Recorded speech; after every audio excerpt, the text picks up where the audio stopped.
Hello, it's Evie. One of the lives I was on, I think it was Mrs. Paula Does Retirement. Everyone was discussing whether to do shorts or not do shorts. Were they beneficial? Were they detrimental? And I had a discussion with my husband this morning because he is a fan of not only shorts on YouTube, but Facebook Reels. And I asked him, how long does a person have to grab your attention before you're going to move on to the next video? And he said about 5 seconds. And if they're going to beat around the bush or not get right to what the subject was on the title, he moves on. And I found that very interesting because I know we have a little bit longer on long form to capture someone's interest.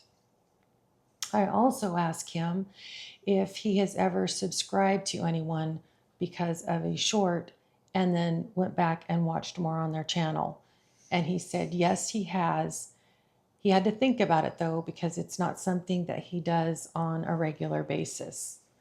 He calls himself a doom scroller, which I think I've heard that term before. He simply wants to be entertained and nothing too deep. I think the reason for that is because he works a lot of hours. He's gone from the house between 10 and 12 hours a day, and he's only home 2 Saturdays out of the month, and of course, every Sunday. So when he is home, it's time to rest, rejuvenate, have some snacks, have some naps, and just kind of take care of himself. We have a storm coming through. And anyway, so just to kind of take care of himself. And I'm perfectly happy with that. I just notice that when I walk past him, I'll just see the thumb go and a few seconds and the thumb go.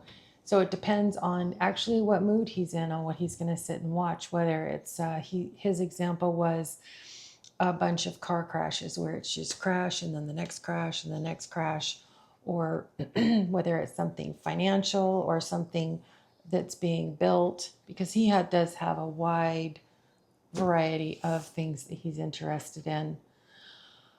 I hope this helps because it definitely helped me. I know that I have had, I still have a channel that is just for my birds, and it is probably 99% shorts. There's a few long form on there. When you're videotaping any kind of animals, they can be very unpredictable, and being able to capture what you want to capture is not necessarily easy to set up. You just have to be ready to record. So most of those are shorts, and it's still a very small channel. And honestly, I don't post there very often. I know over 100 videos on there, and I started it in 2020, and I have, I think, 349 subscribers.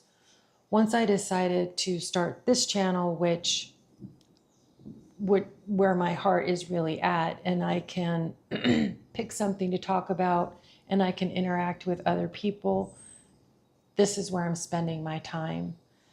Also, I think when you record something that has animals or children in it, you run the risk of criticism, because that's what I found. I kind of ignore it because, if you're not here, you're not doing it with me, you really don't know what's going on. So I don't let their opinions bother me too much. Well, really, at all. It's really their problem, not mine. I think that's all I had to say. I just found it interesting for the consumer of shorts being quite a bit different than the consumers of the long form. I did tell him that I enjoy the longer form better because I am able to watch that person enough that I know, do they prefer coffee over tea? Are they a stay-at-home retiree? Are they a working mom? Are they a dad that's a long-distance truck driver? Whatever it is, I kind of get to know that person and what their life is like. And that's what I really enjoy. Making a comment, they comment back to me.